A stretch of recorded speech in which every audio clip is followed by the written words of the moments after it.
Hello les amis, alors on est lundi 13 novembre et vous êtes en direct de ma voiture, vous avez de la chance. J'espère que personne ne va voir que je suis en train de filmer dans ma voiture. J'aurais bien voulu filmer de chez moi, mais j'étais à l'extérieur et là j'attends un peu dans ma voiture. Donc je me suis dit, on saisit la caméra, c'est parti, il est temps de vous donner mon avis sur Inheritance Game parce que je viens de terminer le tome 1. Alors qu'est-ce que j'ai pensé de cette fin? Alors déjà, pourquoi je vous parle pas de mon avis global sur le livre? Parce que je le fais déjà dans ma dernière vidéo, je vous mets le lien quelque part par là ou alors regardez en barre d'infos. Mais c'était intéressant de revenir là pour vous donner mon avis sur la fin parce que je l'ai trouvée nettement plus intéressante que tout le reste du livre. Donc en fait, il y a 2 jours, je vous tourne une vidéo en disant oh là là, j'accroche pas trop avec ce livre, c'est compliqué pour moi. Et je reviens aujourd'hui en disant que finalement c'était très bien. Voilà, il n'y a aucune logique là-dedans. En fait, je suis toujours d'accord avec le fait que dans la manière dont c'est écrit, les fins de chapitre très dramatiques, ça change pas. Par contre, ce qui change, c'est... donc je parle des 100 dernières pages. Hein. Ce qui change, c'est vraiment le rythme. On est sur un rythme beaucoup plus soutenu, il se passe beaucoup plus d'événements, ça va beaucoup plus vite. Ça, c'est un très bon point. Résolution d'énigmes, ça y est, on commence enfin à avoir des solutions à toutes les problématiques qui ont été abordées dans le livre. Comme je vous disais, en fait, dans mon point de lecture, le problème, c'est que je savais pas trop où l'auteur voulait nous emmener. Et là, ça y est, on a plein de réponses. Bon... Ce qui est un peu moins cool, c'est qu'on a plein de réponses, mais qui nous emmènent encore plus de questionnements. Donc finalement, pour une réponse, t'as 2 nouvelles questions qui débarquent. Bon, et voilà. Mais ce qui est chouette, c'est que du coup, ça présage beaucoup de choses sympathiques pour le tome 2. Et du coup, je me suis dit, ok, allons prendre une lecture légère. Pas du tout. Je me suis lancée dans La 9e maison. La 9e maison, c'est ce roman-là. Déjà, c'est une grosse brique, donc on n'est pas du tout sur une petite lecture bien légère. Et en plus, c'est un roman bien adulte de Leigh Bardugo, donc l'autrice de, si je me trompe pas, Le Grishaverse. Là, je suis à la page 86. En fait, c'est pas que c'est très long, c'est que je comprends pas grand chose. J'ai pas honte de le dire, je ne comprends pas grand chose. Et en fait, j'ai regardé sur Booknote parce que pour moi, Booknote, c'est vraiment le site de référence. Hein. Quand je cherche des avis d'autres lecteurs, je regarde sur Booknote. Et en fait, ça me rassure de ouf parce que tout le monde est unanime à ce sujet. Vous commencez à comprendre l'histoire qu'à partir de la page 200 à peu près. Donc je ne sais pas ce qu'elle a cette page 200 parce que tout le monde me parle de la page 200. C'est qu'à partir de ce moment-là qu'on commence vraiment à rentrer dans le vif du sujet, à s'intéresser davantage à l'histoire. Il y a tellement de timelines différentes. C'est-à-dire que dans un même chapitre, on nous parle du présent, du passé, on revient, on repart, mais dans le passé, mais pas dans le même passé, dans un truc encore plus lointain, puis on ressaute dans le futur, mais dans le futur qui reste du passé et qui n'est toujours pas dans le présent. Je sais pas si vous avez compris quelque chose à ce que je viens de dire. Du coup, toi, t'es là, tu te dis, mais je suis à quel moment déjà? Et puis, t'as des personnages, et puis... Le tout début, premier chapitre, tu penses qu'on va t'introduire le personnage, mais en fait, on te met en plein dans une scène que tu ne comprends pas, avec un personnage que tu ne comprends pas. Et aujourd'hui, je n'ai toujours pas compris la première scène, en fait. En soi, ce qu'il faut retenir, c'est que c'est très bien écrit, et je comprends le concept, sauf que l'auteur me perd de ouf. En tout cas, je suis qu'à la page 86, donc j'ai hâte, vous l'avez bien compris, d'arriver à cette page 200. Donc, je vais vous laisser. Hello les amis, on est mardi 14 novembre et je vous retrouve pour vous présenter ma dernière création que j'ai postée du coup sur Instagram hier et j'ai déjà eu plein de retours, donc je suis trop contente. J'avais trop envie d'allumer mon téléphone pour vous montrer ça. Donc il s'agit de ma couronne de Noël avec une tête de reine, donc qui a été entièrement crochetée à la main et dans du coton, avec aussi une collerette qui a été également faite au crochet. Je sais pas si vous allez bien voir. Voilà, et ça donne du coup cette superbe création. J'en suis très contente. Pourquoi? Parce que à la base c'était pas du tout le projet que je voulais faire. J'étais partie sur une boule de Noël, donc avec uniquement la tête du renne. Voilà. Et en fait, une fois que je l'ai terminée, je me suis dit que ça allait pas être possible de la vendre comme une boule de Noël. Pourquoi? Parce qu'elle ne serait pas rentable ni pour vous ni pour moi. C'est-à-dire qu'avec le temps que ça m'a pris, j'aurais dû vendre cette boule de Noël à un tarif beaucoup trop élevé. Donc je me suis rappelé que j'avais ce cercle là que j'avais déjà acheté et je me suis dit pourquoi pas partir sur une composition, et j'ai assemblé plusieurs éléments et ça a donné cette superbe couronne. Et du coup je me dis des fois c'est super de se lancer dans des projets et puis de changer complètement de cap parce que ça donne des super créations. Cette couronne de Noël elle est disponible sur la boutique, je l'ai faite à la base pour la vendre. Donc il y a un exemplaire qui est en stock, c'est ce modèle là qui est directement disponible et qui peut être expédié sous 48 heures si c'est quelque chose qui vous intéresse. Il faut savoir que je vends la couronne telle qu'elle à 25 €, mais que si vous souhaitez personnaliser en ajoutant un texte ici sur la toile de jute, c'est totalement possible. Je vous mets d'ailleurs ici quelques petits exemples. N'hésitez pas à regarder en barre d'infos. J'ai mis directement le lien vers cet article sur ma boutique. Vous avez juste à cliquer, vous aurez toutes les informations sur cette couronne de Noël. Je voulais juste revenir avant d'arrêter cette vidéo sur un élément. C'est vous spécifier qu'il ne s'agit pas d'un jouet mais vraiment d'un élément de décoration. Pourquoi? J'ai utilisé des yeux de sécurité. Le principe des yeux de sécurité, c'est de mettre un œil en plastique et de l'autre côté, vous avez en fait un système de fixation d'un clip en plastique. Vous mettez des deux côtés de votre maille et du coup, c'est censé sécuriser. C'est pour ça que ça s'appelle des yeux de sécurité. Il faut qu'on ait des yeux qui soient vraiment sécurisés. C'est pour ça que moi, je les brode tout le temps, systématiquement, et que je me permets de mettre des yeux vraiment en plastique comme ça que sur les éléments qui seront hors de portée des enfants et des éléments de décoration.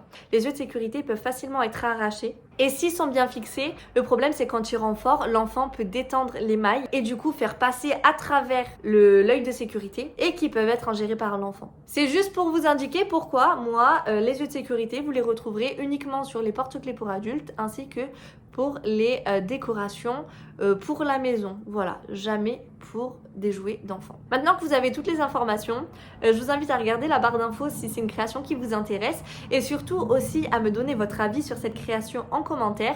Dites-moi si ça vous plaît. Dites-moi si vous aimeriez aussi que j'imagine une fois les fêtes passées avec d'autres animaux. Je pourrais imaginer mettre une tête de dinosaure, une tortue, un lapin, un chat ou encore un chien. On pourrait très bien changer l'animal. Dites-moi si c'est quelque chose qui pourrait vous intéresser ou si je reste vraiment sur une décoration de Noël. Moi je vais vous laisser, j'ai beaucoup parlé mais il faut vite que j'aille travailler parce que j'ai 2 nouvelles commandes sur le feu dont une qui doit être donnée demain en main propre et une pour laquelle j'ai un peu plus de temps mais il faut quand même que je commence à y travailler. Donc je vous dis à plus tard.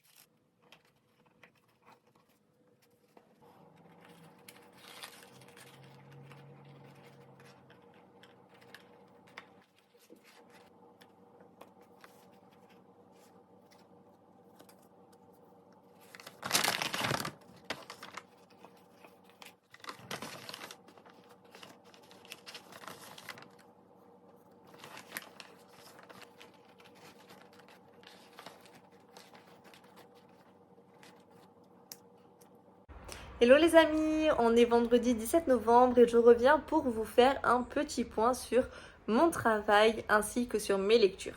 Bon, je vais commencer par les lectures, ça va être très rapide. Je suis toujours sur la lecture de ce livre, donc La 9e maison, le tome 1. Je suis toujours à la première centaine de pages, je crois que je suis à peu près 90 pages, quelque chose comme ça. Je n'avance pas pour 2 raisons. La première, c'est que c'est un livre qui est vraiment très complet et très complexe. Pas complexe dans l'écriture, dans le sens où je bute sur les mots, où je ne comprends pas, où le rythme n'est pas bien. Pas du tout. C'est plutôt dans le sens où il se passe tellement de choses qu'en fait il faut être ultra concentré pour lire. Comme je viens de le dire, moi je lis sur mon temps de dispo et depuis mardi, eh bien mon temps dispo il est consacré à une seule et unique chose. Je vais vous montrer ça. En fait, mardi, il y a un jeu que j'attendais depuis très longtemps qui est sorti, qui s'appelle Coral Island. Il vient de sortir sur PS5. Il y avait le compte à rebours, j'ai suivi le compte à rebours et j'ai été, je pense, l'une des premières personnes à acheter ce jeu et depuis, je le ponce. Donc le matin avant de commencer à travailler, entre midi et 2 pendant le temps de pause, comme là c'est le cas actuellement et je vais reprendre le travail donc je vais devoir arrêter, le soir etc. C'est un jeu de simulation, on est entre le Harvest Moon / Story of Season et Animal Crossing. Clairement mon type de jeu, voilà, c'est un délire d'un genre. Et c'est trop bien, donc c'est aussi pour ça que aujourd'hui je lis moins. Mais vous inquiétez pas, ce week-end je prends le livre avec moi. Il faut que ça avance quoi, parce que je risque surtout sinon de me démotiver. Je vous retrouve tout à l'heure pour vous montrer tout ce que j'ai crocheté cette semaine.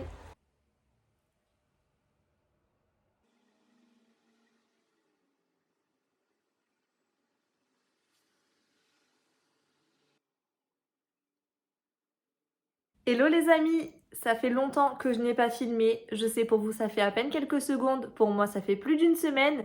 vive les montages. Mais du coup, j'ai plein de choses à vous dire. Donc déjà, pour tout ce qui est crochet, ça fait longtemps que j'ai pas filmé. Pour une simple et bonne raison, c'est que j'ai beaucoup avancé sur des projets que je ne peux pas vous dévoiler dans cette vidéo. Voilà, donc en fait je vous fais une vidéo pour vous dire que je ne peux pas vous parler de certains projets dans cette vidéo. On adore le concept.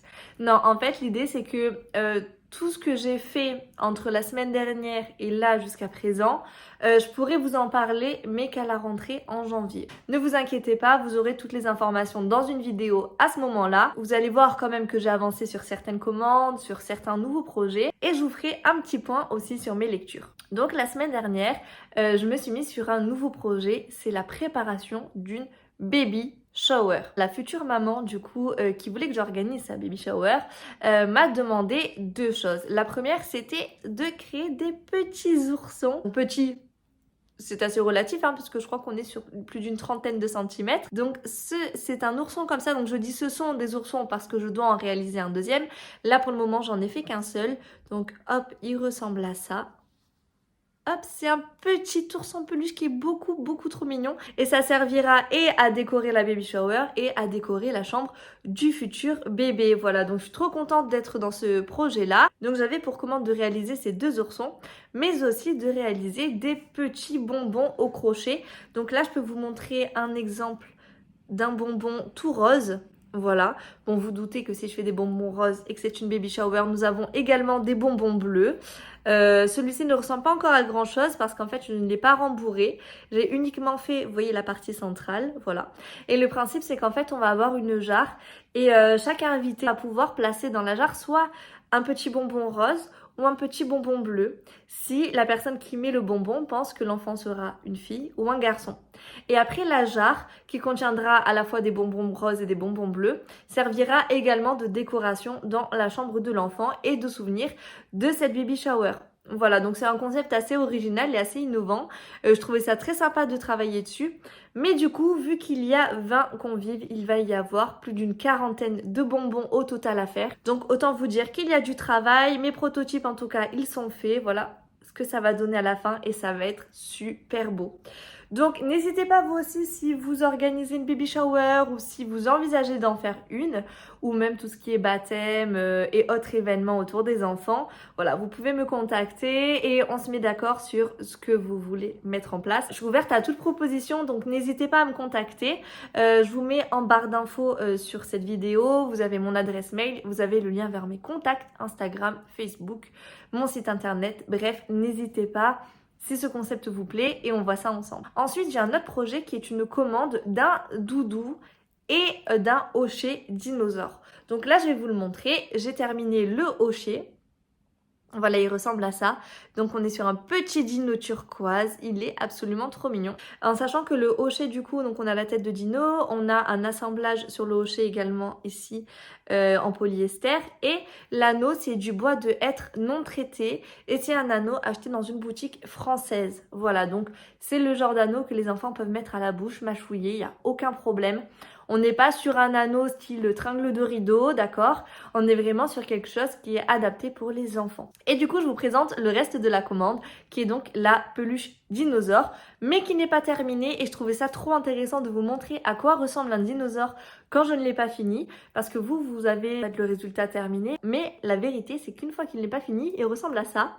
Et surtout, regardez. Voilà ce que ça donne à une peluche dinosaure. Parce qu'en fait, moi, je noue ensuite la jambe. Voilà, je fais un petit nœud. C'est ça qui donne cet effet trop mignon sur mes peluches dinosaures ou même canards. Mais quand je le crochette, voilà, ça ressemble clairement à ça et c'est beaucoup moins joli comme vous pouvez le voir. Hein. Mais c'est intéressant de vous montrer un peu le processus. Donc la tête, on est sur la même que sur le hochet que j'ai fait évidemment en plus petit hein, parce qu'une tête aussi grosse ça aurait été compliqué de la faire tenir sur l'anneau. Voilà, donc il aura aussi les pics en blanc. Donc ça sera un coffret qui rejoindra bientôt la nouvelle petite famille. Encore ce matin, j'ai avancé sur le fameux projet assez secret que je ne peux pas vous présenter et je suis trop frustrée parce que le résultat est incroyable. J'adore clairement ce que j'ai fait et j'ai vraiment hâte d'être en janvier pour vous montrer le résultat.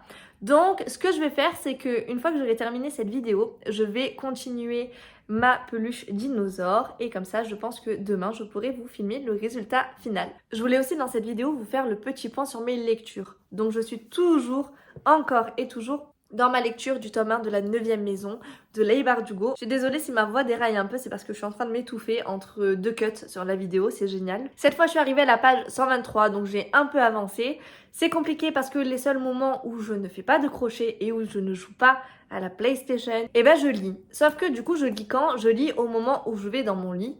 Et quand je lis dans mon lit, qu'est-ce qui se passe? Je m'endors. Voilà, donc j'avance vraiment très lentement. Bon. Sur un livre de presque 500 pages, si je lis une page ou deux par jour, je ne risque pas d'avancer. En tout cas, c'est toujours aussi bien, c'est toujours aussi complexe comme je vous l'ai expliqué précédemment. Du coup, ce que je vais faire, c'est qu'en parallèle de ce livre-là, je vais lire un autre livre. Ou donc oui, moi je suis le genre de personne à dire je n'ai pas le temps pour lire, du coup qu'est-ce que je vais faire? Je vais lire 2 livres en même temps. C'est tout à fait logique, mais j'ai un peu de mal à être clairement dans le mood de ce livre-là pour le moment. J'ai envie de quelque chose d'assez léger en même temps, en lecture parallèle. Du coup, je vais faire une relecture. Et attention, je vous présente le tome 1 et 2, parce que du coup c'est un intégral de tomes, de la série Virgin River de Robin Carr. Aux éditions J'ai lu. Donc le livre est assez abîmé parce que c'est pas la première fois que je le lis, je l'ai prêté, tout ça, donc il est passé de main en main ce livre. Mais pour moi, voilà, un livre abîmé signifie surtout un livre qui a du vécu et qui a été apprécié. Et j'étais super nostalgique de cette série, surtout parce qu'en fait j'ai vu que dans la sélection des livres de Noël, je vous en parle après. Robin Carr, l'autrice, a sorti un tome spécialement sur Réveillon de Noël à Virgin River, je crois que c'était ça. Et du coup, je me suis dit, mais oui, Virgin River, c'était clairement pour moi une lecture cocooning, toute douce, style un peu série télé. Et d'ailleurs, cette série a été adaptée en série télé. Donc je me suis dit, pourquoi pas, à côté de la 9e maison, me relancer dans la lecture au moins du tome 1 de Virgin River. Donc écoutez, je vais essayer. J'espère que du coup ça va me sortir un peu la tête de la console, parce que j'avoue je passe quand même beaucoup de temps à jouer à Coral Island et ça serait bien que je retourne un peu dans mes livres. Donc peut-être que la relecture d'un livre un peu doudou comme ça me donnera envie de me replonger dans les livres. Pour terminer cette vidéo, je voulais juste prendre quelques minutes pour vous présenter mon dernier achat de livres. C'est Rendez-vous à Times Square pour Noël de Debbie Macomber aux éditions Charleston, collection poche. Et ce livre-là, ça fait des semaines que je le cherche. En fait, moi en ce moment, j'essaie de me raisonner, de me dire arrête d'acheter des livres parce que là il y a Noël, j'achète beaucoup de choses en ce moment, beaucoup de cadeaux. Et du coup, je me dis si tu tombes sur ce livre en librairie, tu le prends. Si tu ne tombes pas sur ce livre en librairie, tu ne le commandes pas. Ça fait des semaines que je vais dans toutes les librairies possibles. La librairie à côté de chez moi, je suis allée à la Fnac, je suis allée à Cultura, tout ça, je n'ai jamais trouvé. Et là, je me suis rendue dans le Cultura de Narbonne. Et qu'est-ce qui trônait fièrement dans la sélection des livres de Noël? Ce petit roman. Du coup, comme je l'ai dit, si tu le vois, tu le prends. Donc je l'ai vu et évidemment, je l'ai acheté. C'est un livre qui me donnait envie depuis qu'il est sorti et je crois que ça date d'1 ou 2 mois à peu près. Et pour avoir vécu l'année dernière mon réveillon du Nouvel An à Times Square, voilà, parce que j'ai fait le Nouvel An à Times Square, c'était bien, c'était un peu surcoté quand même, surtout quand on avait la pluie, mais c'était quand même un moment mémorable. J'ai adoré mon séjour à New York. Quand j'ai vu que ça, c'était une histoire qui se passait à New York pendant les fêtes de fin d'année, j'ai pas cherché à comprendre et je l'ai pris, voilà. Donc c'était juste pour vous présenter mon petit achat. Je ne vais pas le lire tout de suite parce que j'ai déjà Virgin River et la 9e maison à lire. Par contre, nul doute qu'au mois de décembre, je vais me le lire. Donc voilà, je pense qu'on va arrêter le vlog ici. Il aura un peu traîné dans le temps parce que moi qui pensais le condenser en une semaine finalement, le vlog en son intégralité dure plutôt 2 semaines. Je sais que cette vidéo aura été un peu moins riche en rush que ce que ça a été sur la vidéo précédente, mais ne vous inquiétez pas, pour les prochains vlogs je continuerai à vous filmer plein de petits rushs comme ça au fur et à mesure de la semaine. Je vous remercie d'avoir regardé cette vidéo, j'espère que ça vous aura plu. Si vous souhaitez découvrir tous les articles que je réalise au crochet, notamment pour les enfants.